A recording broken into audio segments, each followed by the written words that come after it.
Welcome back, everybody. We are back here at the Gamers EDU's Collegiate Valorant League, hosted by me. I know you're all excited for one last match tonight. I know you're all hungry for some good old-fashioned Valorant carnage. It all comes down to tonight's match between CSUDH Burgundy and SJSU. We want to know which of those teams you guys are rooting for. And luckily, tonight I am going to be joined by the lovely casting duo of Muted and Funny Man. What's up, you guys? We're We back just at it. came off a crazy match.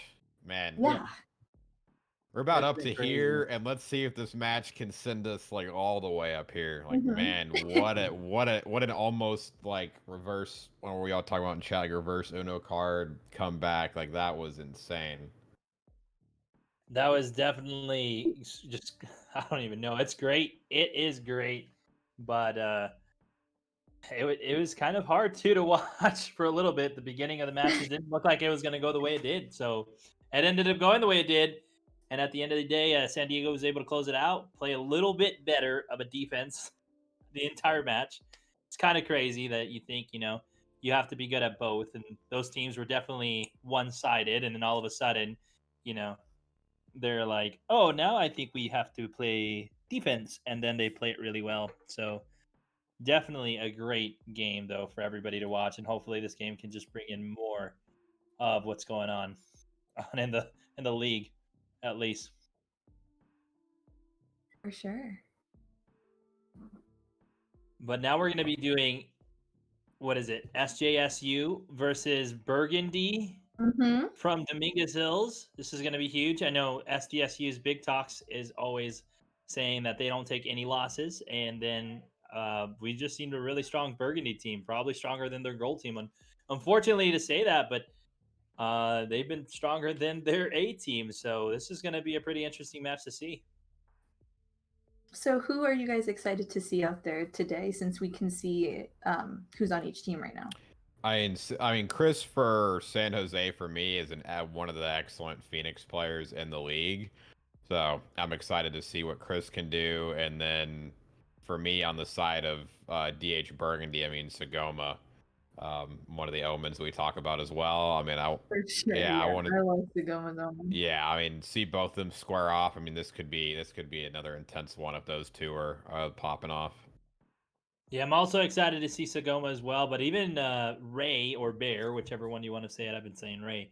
He's done some great things for the team as well. Alvin also is another person that pops off, and I know that he's the team captain for this team. So, really big things coming from both of those teams. But just a real quick segue for everybody out there. Just wanted to let you know that we care.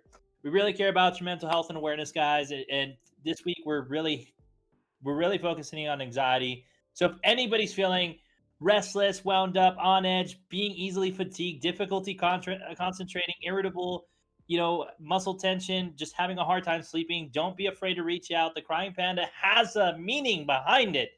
And that is because we're here to help out each other in such a tough time as it is for all of us here in the world. But most importantly, make sure you join that Discord. We do have a health section for you guys that can help you guys out as well. We're building a community. Community's big. And like I said earlier, it's been a rough day at work. But, coming here, being able to cast for you guys, be able to part of the EDU community is always great, always uplifting.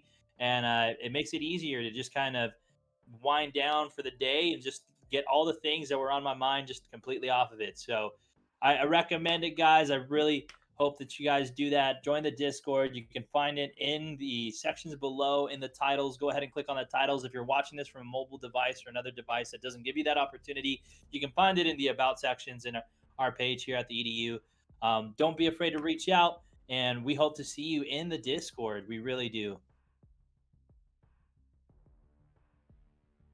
Yeah, and so I believe today's match is also going to be played on Ascent. So let's get a little refresher on the map, you guys. Yeah, I mean, Ascent is another standard 2 bomb site map. Pretty standard. I mean, there's going to be a mid again that you can make some great sightlines through. I mean, I've heard people throw around this map as the most similar out of these two like say a CS map. So if any of these players, are normally CS players and they're transferring over, this definitely should be a map that they're comfortable on. It has been said that this is definitely a bit more attacker favored map. So I mean, as we saw last game, I mean both teams were excellent on offense and a little bit rough on the defense, and so hopefully, this match we can see some teams that can hold a little bit better on the defense, but overall, I mean, pretty standard layout for the map. No teleporters, no triple bomb sites, just, standard overall.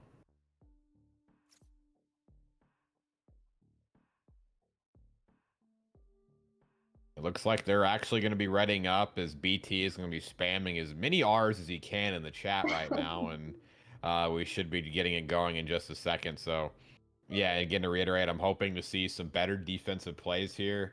I mean, granted, the attacking plays out of Fullerton, led for an amazing, amazing, comeback that game that, didn't see them in the end getting the W, but it put on a wonderful show for me and Funny as commentators and everyone else, that was spectating the match. So I'd like to see a little bit more of a back and forth early on. Maybe one of these teams can have a bit better of a defense. I mean, I want to see what Burgundy can bring out here. So, talking about teams, we got to get our predictions going. What's this?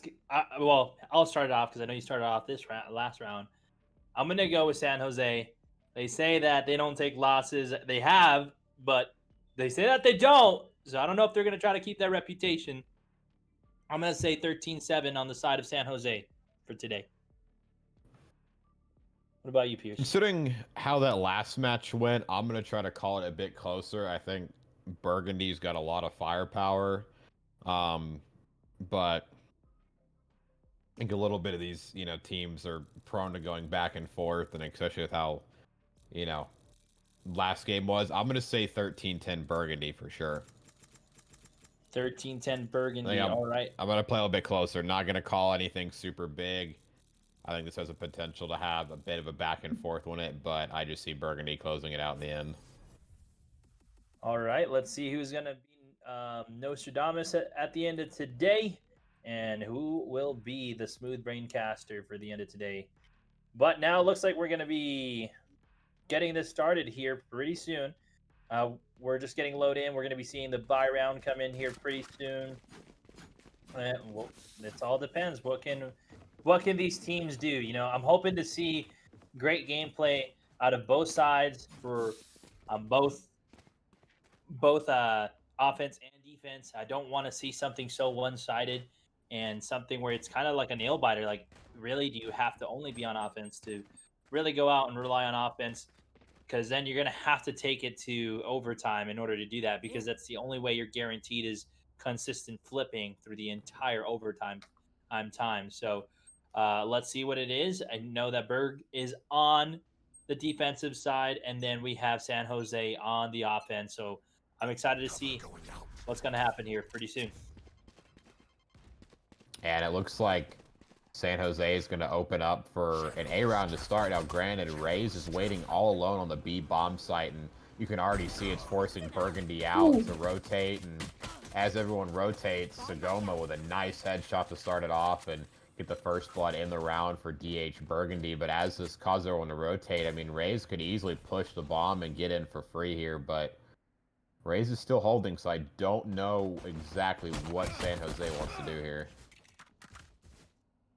Yeah, they're doing really great right now. It's a 4v3. They've got the man advantage on the side of Burgundy. They know that somebody's right there. Lawn able to get the kill on Twig, and now it's only a 2v3. They still got Spike in hand, so they have the ability to swap over. Chris is going to be over in mid, getting ready for the trade. Landing the shots, and he ends up getting it. Okay. And gets 2! Shuts down Bum, almost gets 3. Man, this is getting down to the wire. It's a 2v1. Bomb is planted down, and let's see what are they going to be able to answer with. So Goma's going to be taking the turn through. It looks like they're going to be pushing straight for the bomb site. Oh, now, wow, Len look at knows this positioning. It's going to be huge. Grenade goes out. Gets the kill on Lon! Oh, my! The pressure. The Roomba's coming out. About to start cleaning the floor. Sagoma, though, gets the shot. Oh, What? wow. My Lin with gosh! the boom bot in the end. He just stood there and took it as... I mean, there is no way to escape the bomb site, but what a clutch by San Jose. I mean, I didn't like the play at the beginning. You had 4 stacked at A. Lin was all alone over at the B and was basically useless for the team. He was able to get in on the back of B bomb site and get that bomb planted down. And, you know, Chris really helped a lot with those 2 frags to even it to a 2v2. And then Lin was such a huge clutch. I mean, playing that position, they had no idea where Lin was at. And the nade and the boom bot to end the round is so huge. I don't think I've ever seen a kill in this league with a Roomba, and I just witnessed one. I don't know about you guys or you, McRib, and the series that you've casted where we haven't been there, but I have not seen a kill with a Roomba just yet, and especially one to clutch a game up like that. Yeah, I haven't seen one either. I mean, you know, granted that was a bit easier one to kill is, you know, that Omen had nowhere to go, but a lot of trades coming in. It's going to be a 2v1 situation. Bomb is actually going to be planted on B site, so Goma going to try to make his way in, but already knocked down to 81 health. Omen's playing it very nice, trying not to give up his life just yet, and it's going to be hard for Sagoma to get this pick. Ooh. Huge. Actually does on the bear, but only has 13 HP left. Gonna satchel in. Double satchels over the roof. Much fluid movement as Sagoma makes it on, but it may not be enough as the nade comes out yet again from Lin. 3 kills in this round, 2 in the last round. Lin is their star player so far as San Jose goes up 2-0. So what do you guys see that like San Jose is doing here to just make sure they're countering Burgundy at it's like literally every corner?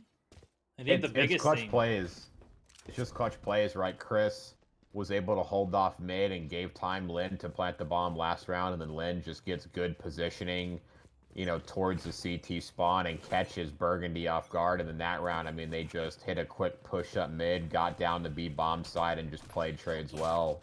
So I mean, it's just clutch plays and picks that are winning them around so far. Oh my, the fluid movement again. What rank is this? Lin is gonna get the opening pick, and their team's gonna get more, and already put it into a 3v2 situation 45 seconds into the round. Yeah, I mean, going back to that question, I think the biggest thing is that we're seeing on the side of San Jose is that they're comfortable with who they're playing with. It almost looks like they just know it all, especially Lin. Lin being able to just travel throughout the map with that raise is just dangerous. I don't think anybody should be putting a raise in her hand knowing how amazing it is for her. But Ray able to get 3 kills that round. Man, it's kind of crazy. What other than Alvin, who else have you interviewed from the side of San Jose, McRib, from their team? That's it. I've only interviewed the team captains of each team so far. Lin might be another one that you might need to interview and work the way up, just like V Money did the other day. You know, outshined and got himself an interview with you, which should be happening sometime this upcoming week, I'm assuming, or maybe later on in the month. So that's going to be good to see. Yeah, might even tomorrow. Okay, we're going to be seeing Lin. It is the Lin show right now. I mean, Sagoma, if you saw on the scoreboard real quickly, bought an op, and Lin says no way and gets an instant kill to open up the round. Usually when you've got that op player, their first bloods, they're in the position, but to follow that kill up, Lin gets an ult, splatters somebody with a rocket. It is total domination for San Jose right now as they go up 4-0. This is going to be really hard. I don't feel like right now, again, it's that moment like we had last round or last match. They weren't playing defense. I think that they're trying, but they're getting countered so hard. The aggression from Lin on that raise is just amazing. I mean, one of the first times we actually see things go boom with the actual ultimate. So the side of San Jose is playing it great. Again, these San Jose, for those who don't know, is arguably the part of the top 3 best teams in this league, from what I've heard from all around. Again, they come into the chats when we were watching their scrim against Burgundy, actually, on Haven. and people were saying that San Jose don't lose games, and I think they've only lost one. And so it's pretty huge right now in the weeks. They've already should have played at least 3-4 games, so they're 3-1 right now. In this match, they're doing great. But the side of Burgundy really needs to figure out an answer because they're not getting much done. And look again where San Jose is at. Killjoy at B, bomb site for free as they force Burgundy to rotate out. And look at the total shock as Cypher and Phoenix are already trying to wrap through mid. I mean, potentially Elvin could catch him in the back here, but the Phoenix is waiting for it. Yeah, it's really huge, man. I don't even know. What are your thoughts on the gameplay so far, McRib? Because right now I don't even have an answer. I'm a little sad for Burgundy right now, but I do know this. They're the type of team to like pull what we've been saying this whole time in Uno reverse card and like come out and start playing when the chips are down. We have seen them lose a lead before, so I'm not sweating too hard. I'm not sweating too hard for them. And see, I say that and they get that win. I know. I was about to say, just as you were talking about that, they win the round, put it 1-4 right now. So that's pretty big for them. So that's great to see them, though. Hopefully they do get the comeback coming in here pretty soon because they're at a pretty low deficit right now. They're 3 rounds up for right now for the side of San Jose. They all have Vandals, what it looks like. It's the Vandal gameplay. Oh, no, never mind. Elvin kind of had to ruin that with a Phantom, but it's okay. Oh, a couple Phantoms now swapping out. So let's see what happens here in the next couple kills that come through. Yeah, clutch plays with Burgundy to get one back on the board. I mean, I thought for sure with the Killjoy and Raze having that bomb site for free that they would get it, but able to play the trades well. Hunter's Fury going to come out here, and San Jose is going to swap it up and try to attack the A bomb site as Sagoma is going to be able to find a Raze native himself, getting the first blood. And first bloods, like we said, game after game are key and can lead to more round wins if you're able to get them and capitalize. Same really play again. Look, the Raze and the Killjoy teaming up to get the bomb site B. They're just continually faking round after round, forcing Burgundy to rotate, and yet another bomb going down for free. Let's see if they can hold this round. Gonna be huge right now. It's a 4v4 right now in the round. Sagoma's able to knock it down to a 4v3 shot on Chris. Ray's able to trade out Mad Dog. 2 trades come in by the side of San Jose. It's a 1v3, but Sagoma says, no, we're gonna make something happen. Wow. Oh my gosh! That is 4! We might see an ace come through. He's gotten the entire kills for the team, but he needs to make something happen and something happen quick. Yeah, I don't think we've seen an ace yet in the league. Sagoma is flying through. Not sure where Lin is. Yeah, Lin's trying for another paint shell kill. Not going to get it immediately. Shuts down Sagoma. No ace yet, as Lin will die in the end. But, God, seeing Razes use their satchels fluidly is my favorite thing to watch in this game. I mean, able to boost, get up on the high ground, spray down the player for the 4th kill in a row. I mean, Raze is my favorite champ to play and watch. Raze is that jetpack player. Hashtag jetpack God. That's what it felt like at that moment. He just jetted up, landed up, got the kill. That was insane gameplay from Sagoma. That better be a highlight reel. That better be a highlight reel. Somebody better not let that go for Sagoma. But Lon brings out the Marshall. Let's see what happens here. Yeah, the Marshall, an interesting pick in this game. Let's see if Lon can use it to help his team get back. Not going to be able to get one, but BT on off screen is going to be able to get a couple kills with the pistol. Throws up the ult, but Chris able to trade him back in a 3v2. Looks like the Killjoy ultimate down, but they're still going to choose to rush into Burgundy as they are on the B side, and Bay gets caught off. 3v1. There should be another round win right here as Bad Dog is just trying to hold the site, but only as a frenzy in hand. Not much he's going to be able to do when you have a Vandal coming at you, and that's going to be 6-1. And so far, again, the attacking team is just proving dominant on Ascent, right? We've, people in chat have said, we've talked about it, this map is definitely favoring the attacker side, but we know with some of the Dominguez Hills teams, right, they're good at making the comeback. You give them the second half, they'll make the comeback. So, I mean, it's 6-1. It's not looking good right now, but we're still in such a great opportunity for a comeback to happen.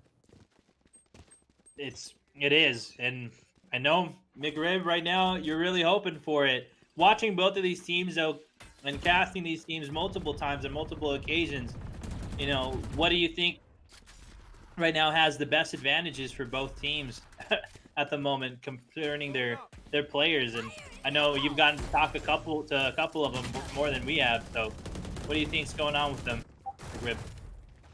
Well, personally, for Burgundy, I mean, they have like a one-man army with Sagoma who has great gunplay. It's always on point.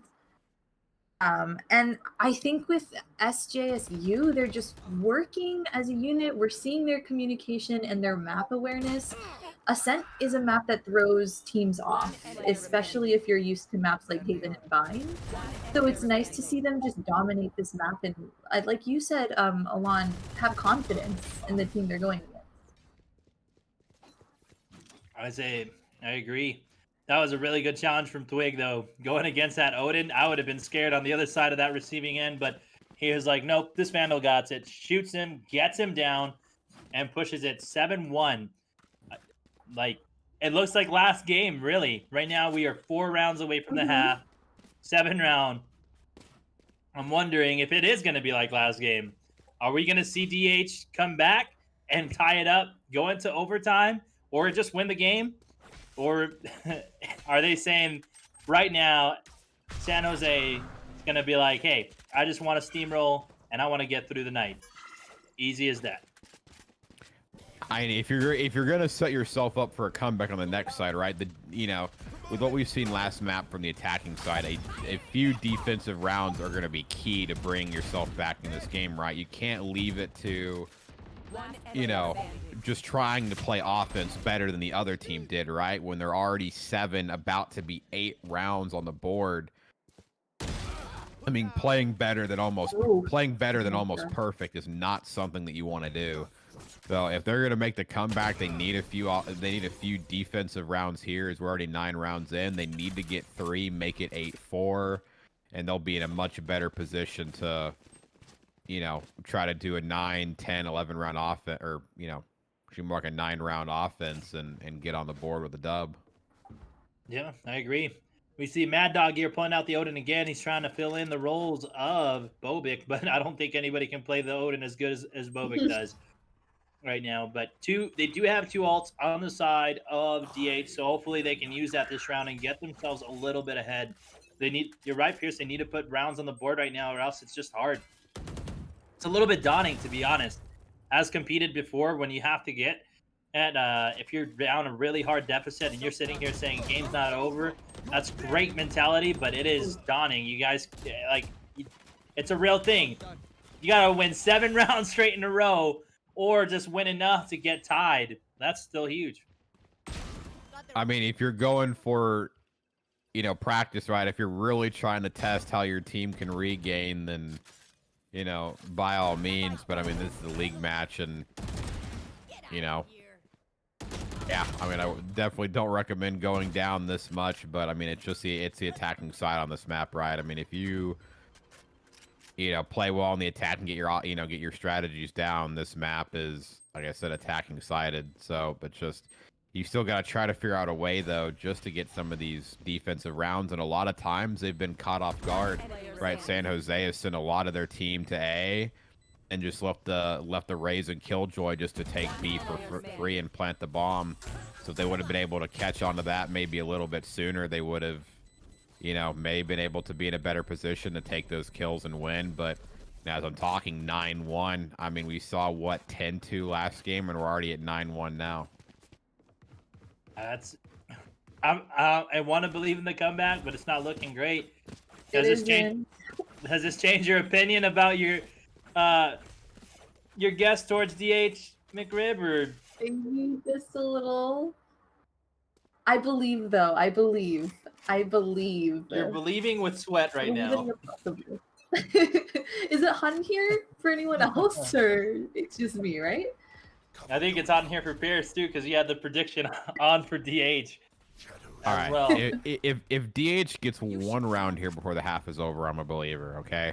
It's 10-2 last game, and we saw the tie, right? So I just need to see one more round out of DH, and then I'm a believer. But if this goes to, 11-1, I'm not believing.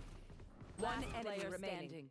I don't think a comeback And- could start up at 11-1. At that point, it's going to be a steamroll. It's pistol round, and then you just don't throw away the eco from the other team, and then 13-1. I mean, we've seen 13-2. We have yet to see anything more dominant than a 13-2, and I mean, we are just 3 rounds away, one round left in this half, and we could see potentially the most dominant win in the league. So I mean, we've gone the spectrum, right, from potentially the biggest comeback in the league to now potentially watching the biggest stomp in the league. So we were getting all sides of Valorant matches tonight. And just earlier this week, we broke the biggest win in the league, 13-2. If they keep it 1, that's 13-1. That means That's a near flawless game. All right, this is when, high elos get, for some reason put up against, like, silvers and bronze and solo queue, right? This is not something that you should be seeing in a Valorant league. As Lynn tries to make something happen with the rocket, not going to happen, but Lon trades out another one. They're in a 4v3 situation, so they've got the man advantage. They have the ability to make this round work. But as I say that, Bear and Chris are already going to trade back, and going to be in a 3v2. Lon is super low health. At this point, it's got to be 11-1. Yep, Chris finishes it off, and oh, this is not looking good. Only one round on the defense. I mean, granted, it was only one round better for, Fullerton on that last game, but oh, they've got to get pistol here, right? This pistol round is the key round. it's not like, aside the seriousness, because it is 11-1, and it's kind of right now for all DH fans, it is sweaty. It is 120 degrees in their rooms. I know that.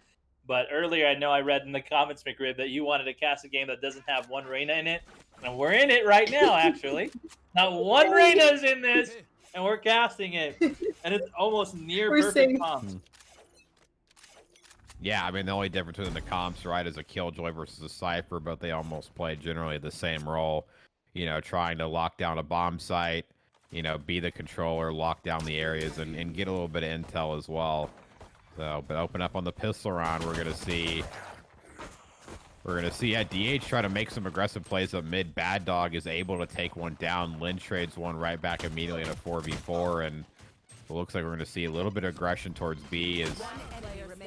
Oh my. Well, as I say that, I mean, they are just rolling through. I said that DH needed to win the pistol round, but it's 12-1. Match point. They're not going to have any money. They're going to have to try to force buy something, right? I mean, if you look at the scoreboard, yeah, you already saw Phantom come across. They've got to get a force buy here, get some decent, a couple players need to have some decent guns, and they need to be able to work around those players if they want to, have any sort of chance at coming back. But at 12-1, it is just super unlikely at this point. I'm just at the fact that you're going against arguably the best, one of the best teams. This is like a playground for them. They're not really doing much. Lins does get dropped down, but like I don't know. GH just caught it close where you think they're finally going to take that round. They're finally coming back up alive right now, but it's not looking so hot right now. Like even at a 3v4 standpoint, they still got the huge advantage. My goodness! Man, there it is. Spray them all out. Thig's able to get 3 in the round. Elvin finishes it off. Ladies and gentlemen, you have just watched the most dominant stomp so far in the CVL as San Jose crushes DH at Burgundy's Friday night in a 13-1 victory. And I think the expression on Queen's face says it all. Not like this. That is just like, I don't even know what to say. I know the players on DH do not feel good. I know their coach, and their coach is not happy at the moment. Not one of them is positive. If most of them are triple to quadruple to quintuple negative. And it was like a walk in the park for San Jose. Everybody outshined. Everybody's positive. This is the first match I probably casted that has everyone positive on one side of the team. 16-10, 16-10, 15-8, 13-9, 8-6. Everybody did their part in San Jose, and everybody didn't do their part for DH. This is going down as probably, yeah, you're right. It's the most dominant win in history. The only way to top this is getting flawless win at this point. So that puts a standard. San Jose just put a standard for every other team in the league. If they're looking right now to be a dominant winning team, they better 13-0 the opponent, period, at that point. Because that's 14 rounds and the game's over. That's the fastest game we've ever casted. Hands So down. let's talk about what went wrong with DH, because we've seen them in the past. They're a scrappy team. So what was it about this match? What was it about SJSU that they couldn't measure up against? For me, it's just the fact that they played the game. They didn't play their own game. They played San Jose's game. You could see it. They never had anything set up. They didn't have anything ready. Certain rounds, yeah, they were a little bit alive, and you're just like, oh, it looks like they're finally gaining momentum. But at the end of the day, they played into the hands of San Jose. They knew exactly where they were going. San Jose knew everything. They just wanted them to do that. If they were going B, they called out. Looks like the calls were out because you see players rotating, players peeking, and DH is just getting caught off guard, and they're walking straight into their strategies at that point. It's like having a chess grandmaster going against a beginner that just started yesterday. He's just walking into what you want him to do, and that to me is the biggest thing from a DH. I mean, we know that they're comfortable. We've seen them get comfortable with their players and stuff and of that nature. But today, that was the biggest thing. They played the game of San Jose. They didn't play their own game today.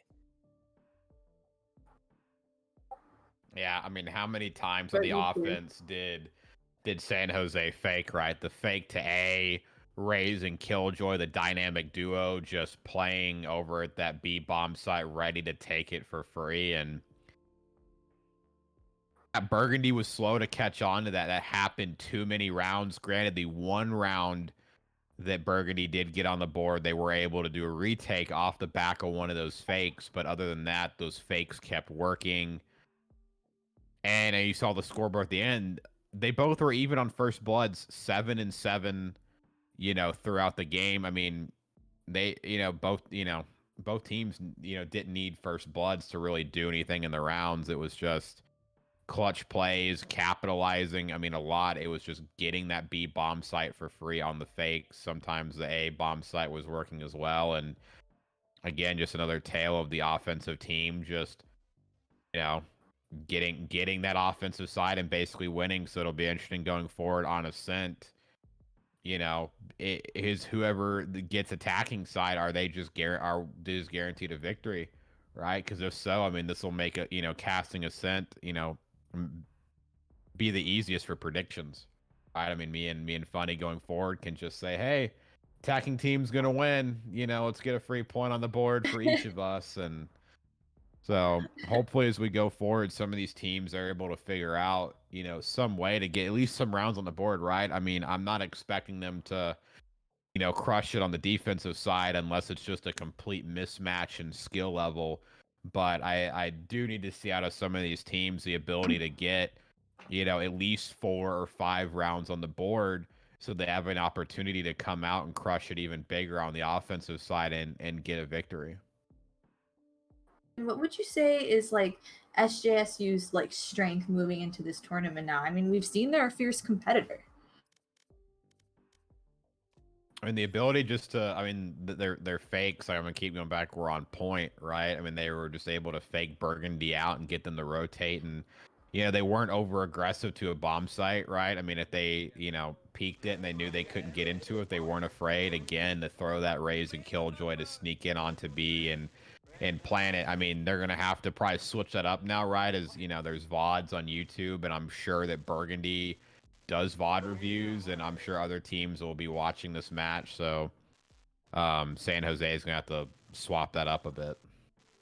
They're gonna need hours on end VOD reviewing this one game because Yes. I mean that it is a heartbreaker. It is it's just something that's just like, whoa, I can't believe I just watched that. Yeah. But I just did, and I casted it as well. I mean, we all did. But man, there's so many changes that need to happen when playing against that team. I don't think it's overall, maybe some minor overall changes when it comes to going against other teams. But when it comes to San Jose, they need to figure out their Achilles heel because they didn't have nothing to answer for them at all. They just let them take the reins and lead the stampede. Yeah. And there was no comeback coming in. I mean, I know the chat. I saw the chat. Everybody's like, comeback coming, comeback coming. You, McRib, you're like, comeback is coming. And unfortunately, the boys didn't show up for that comeback. They were more like going back home instead of coming back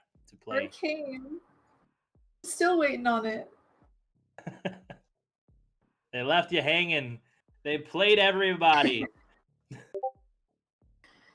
Oh my gosh. That was great gameplay at the end of the day. Really outstanding performance from San Jose. I really don't have much of a gripe with them. They were amazing at offense, amazing at defense. They did amazing plays. Everyone pitched in, did their part. I can't really I don't know. I can't say much else about San Jose. Yeah. DH though, I hope you guys are having fun getting chewed out by your coach right now because I know it's happening probably right now. It's a feels bad Even moment. though we might not, it really is. I'm still feeling it in my heart. But even though we might not have a lot to say about this match that we just saw, next week we have a whole other week of Valorant Bloodthirst for you guys. Monday, Wednesday, and Friday. Same time, same place, right here. Yes, we do. And we will be back as well to be your casters. We always enjoy casting for you guys. And chat, you guys are always funny, man. And I'm a funny man, but you guys are funny, man.